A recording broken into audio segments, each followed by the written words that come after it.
For years, economists have debated whether the United States dollar could ever truly lose its status as the undisputed global reserve currency. The prevailing consensus was always that there simply wasn't a viable alternative capable of absorbing massive global trade flows. But while Western governments are distracted by escalating geopolitical chaos, an entirely new financial infrastructure has officially gone live. Now, this parallel system completely bypasses traditional banking networks and leverages the current Middle East crisis as the ultimate catalyst for nations to abandon the dollar. And as this blockchain-backed settlement network becomes fully operational, it threatens to rewrite the global monetary order forever. My name is DC, and you're watching the Coin Bureau. The absolute dominance of the United States dollar relies heavily on the SWIFT payment network, which functions as the central nervous system of global trade. Now, for context, the Society for Worldwide Interbank Financial Telecommunication, or simply SWIFT, is a Belgium-based messaging cooperative that connects over 11,500 financial institutions across more than 200 different countries and territories. It processes the secure communication layer for roughly $5 to $7 trillion in transactions every single day. And it's extremely important to understand that this network does not actually hold or transfer any underlying funds whatsoever. Instead, it provides the authenticated instructions that allow banks to settle payments through complex correspondent banking chains. The illusion was always that this massive cooperative operated as a political neutral infrastructure, much like the internet's base protocols. But the reality revealed over the past decade is that SWIFT is an incredibly powerful political instrument effectively controlled by the United States Treasury. Because the vast majority of global dollar clearing flows through the clearinghouse interbank payment system in New York. The United States exercises de facto jurisdiction over virtually every bank on Earth. And removing a sovereign nation from this messaging network is exactly like cutting the telephone lines to a bank vault. The money technically remains in the vault, but nobody can transmit the instructions required to tell the bankers who actually gets paid. The weaponization of this specific financial plumbing established a worrying precedent back in 2012 when Iranian banks were forcefully disconnected under Western pressure. But the absolute breaking point occurred following the freezing of approximately $300 billion in Russian central bank reserves back in 2022. That unprecedented action demonstrated to the entire global south that holding dollar assets within the SWIFT system carried existential counterparty risk. Every non-Western central bank manager immediately realized that their dollar reserves were not truly sovereign assets, but rather conditional assets that could be frozen by executive order. Furthermore, the true enforcement mechanism of this monopoly is not just direct disconnection from the messaging network itself. The United States Treasury Office of Foreign Asset Control, or OFAC, wields secondary sanctions, threatening to cut off any foreign bank from dollar clearing access if that bank transacts with sanctioned parties. In 2025 alone, OFAC issued hundreds of millions of dollars in penalties for sanctions violations across the global banking system. This secondary threat transforms every single financial institution in the world into a de facto arm of American foreign policy enforcement. And this is precisely why the current conflict in the Middle East has dramatically accelerated the urgency for non-Western nations to find a permanent workaround. The Strait of Hormuz is currently serving as a live laboratory for industrial-scale sanctions evasions and parallel financial settlement. Under normal conditions, this narrow waterway processes roughly 20 million barrels of crude oil and petroleum products per day, representing approximately 25% of global seaborne oil trade. But following the outbreak of military operations in late February 2026, daily transit volumes collapsed from a historical average of roughly 130 vessels down to fewer than 6 vessels per day. According to an extensive analysis of recent passage data conducted by Agence France-Presse, an astonishing 46% of all transits through the strait involve vessels operating under United States, European Union, or British sanctions. These are not isolated incidents of rogue smuggling, but rather a highly coordinated maritime logistical operation completely divorced from Western oversight. The Islamic Revolutionary Guard Corps has essentially established a sovereign toll booth system for vessels navigating this critical choke point. The regional provincial command rigorously vets commercial ships for geopolitical affiliations, granting preferential clearance and secret high-frequency radio passcodes to nations deemed friendly to their regime. On the 31st March, the Iranian parliament formally approved the Strait of Hormuz Management Plan, codifying these exact toll mechanics into state law. As a result, to secure passage through these contested waters, commercial tankers are reportedly being charged approximately $2 million per voyage. But the truly significant detail regarding this legalized toll system is the specific currency being demanded for the transaction. Iran explicitly rejects the United States dollar, forcing these massive transit fees to be settled in either Chinese Yuan or through USDT stablecoins on the Tron blockchain. This means that almost half of the traffic navigating the world's most vital energy corridor is already circumventing the traditional banking system. This massive shadow fleet employs sophisticated tactics like disabling transponders, conducting covert ship-to-ship transfers in international waters, and constantly changing vessel registrations to obscure the origin of their cargo. And the financial consequences of this geographical bottleneck have been absolutely devastating for the global energy market.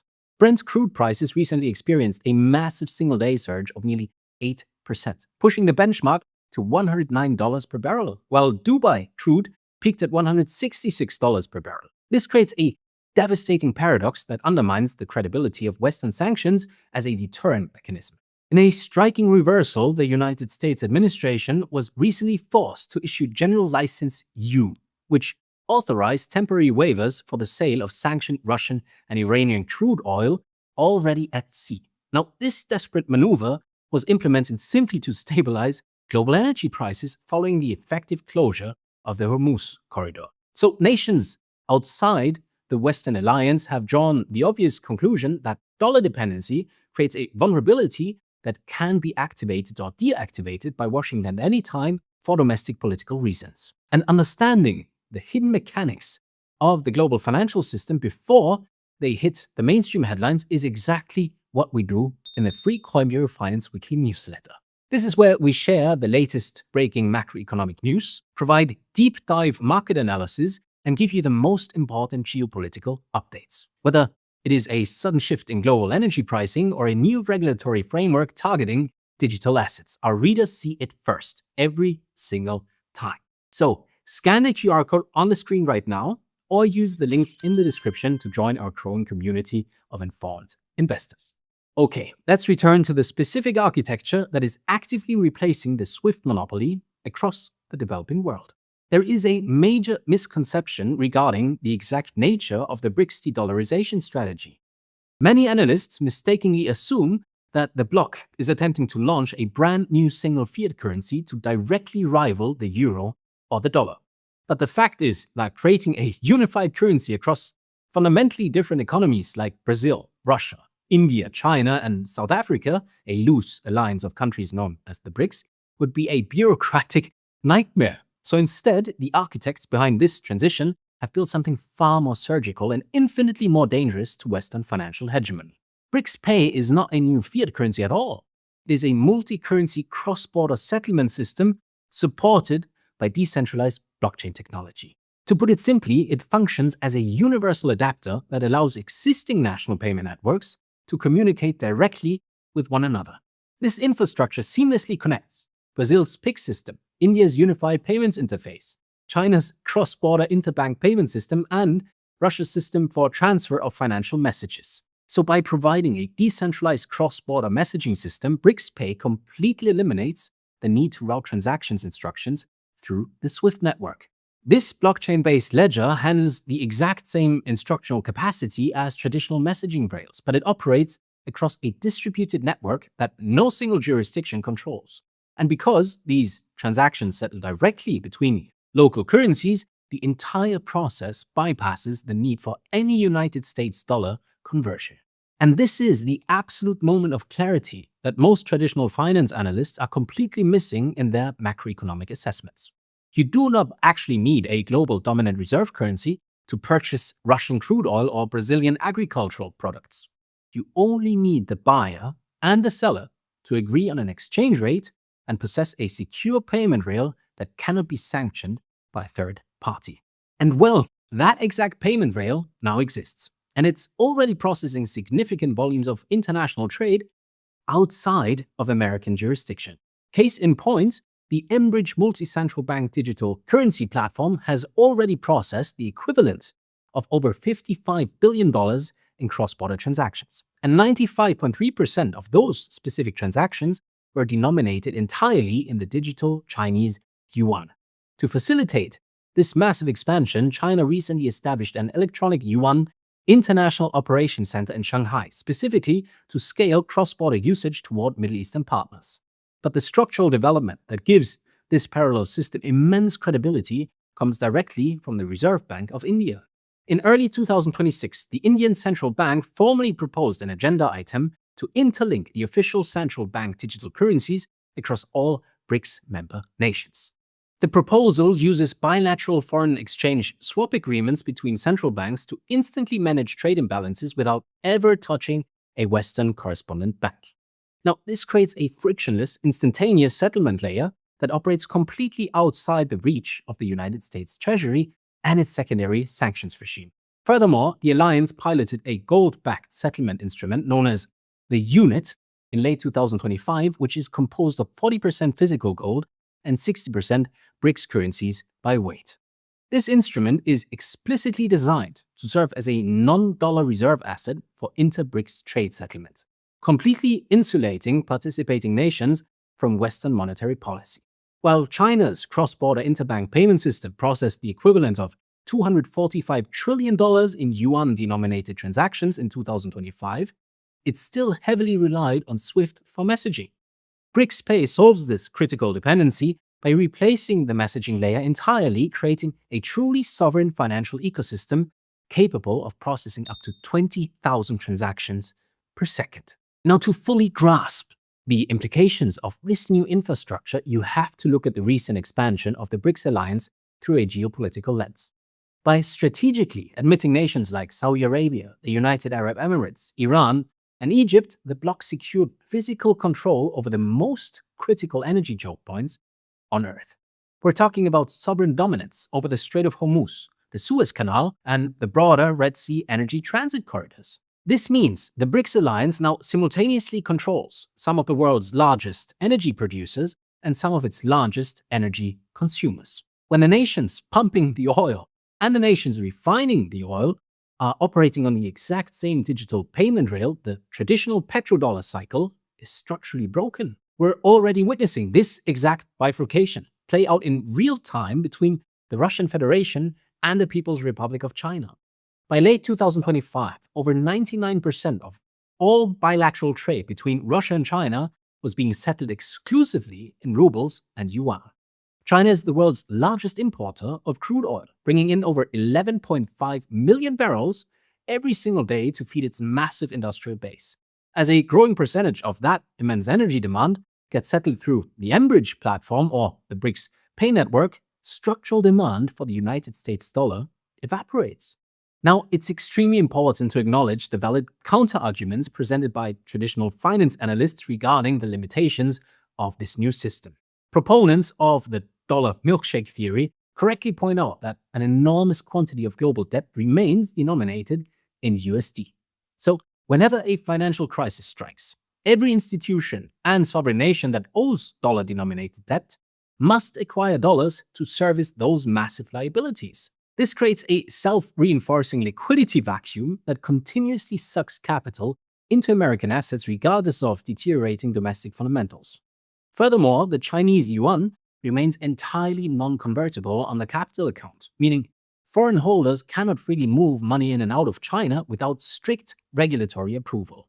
This structural barrier prevents the yuan from absorbing the massive instantaneous liquidity requirements of global reserve management. No sovereign nation actually wants to replace American dollar hegemony with Chinese yuan hegemony, which is exactly why the yuan still accounts for just 1.93% of global reserves.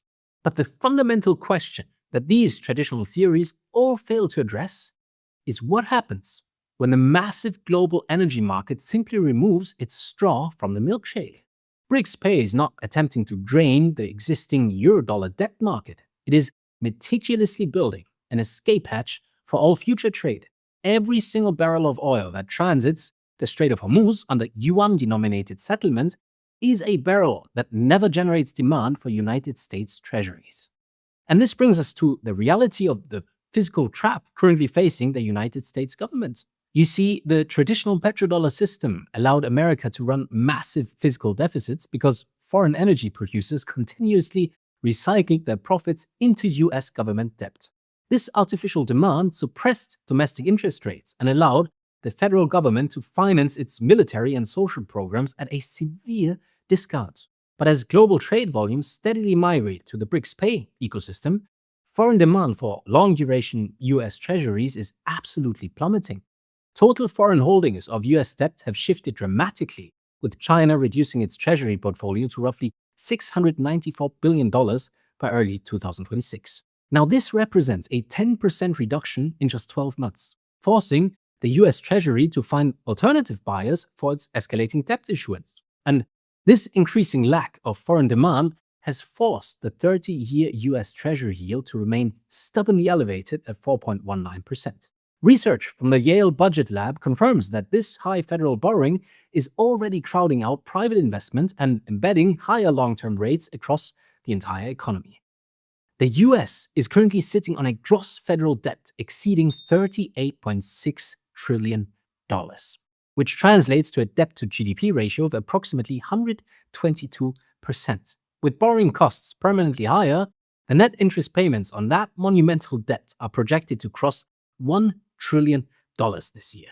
Interest payments are now the second largest federal expenditure, having completely surpassed the entire US national defense budget. Furthermore, approximately 33% of all federal debt matures within the next 12 months, meaning the government is acutely sensitive to these elevated refinancing costs. If the Federal Reserve attempts to lower interest rates to save the government from bankruptcy, they risk unleashing another devastating wave of domestic inflation. But if they maintain these elevated rates to fight inflation, the compounding interest expense will consume much of the federal budget.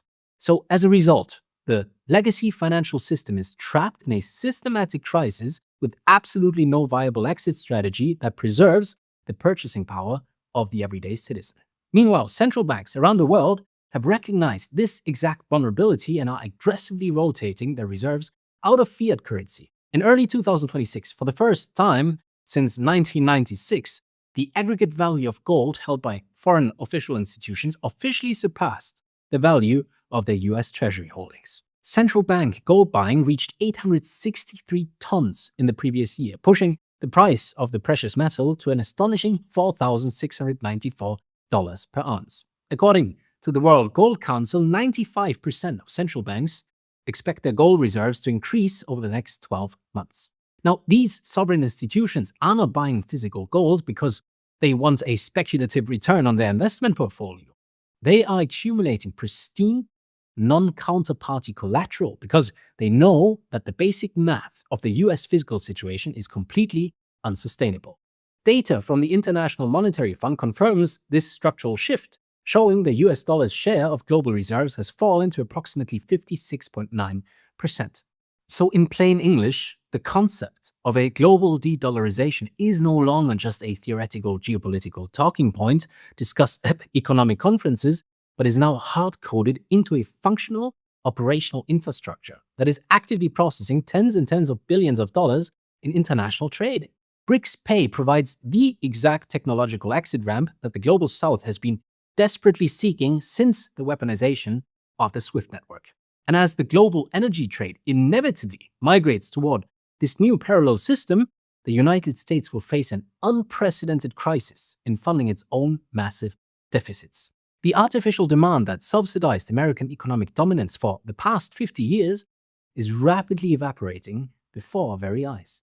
But what do you think? Will the BRICS Pay network successfully dethrone the SWIFT system over the coming decade, or will the USD somehow maintain its historical dominance? Please get highly opinionated in the comment section below, because this transition affects the purchasing power of every single person watching this video. And if you want to understand exactly how the Federal Reserve's monetary policies are actively eroding your personal wealth, you must check out our deep dive video right over here. Thank you all so much for watching. and I'll see you again very soon. This is DC, signing off.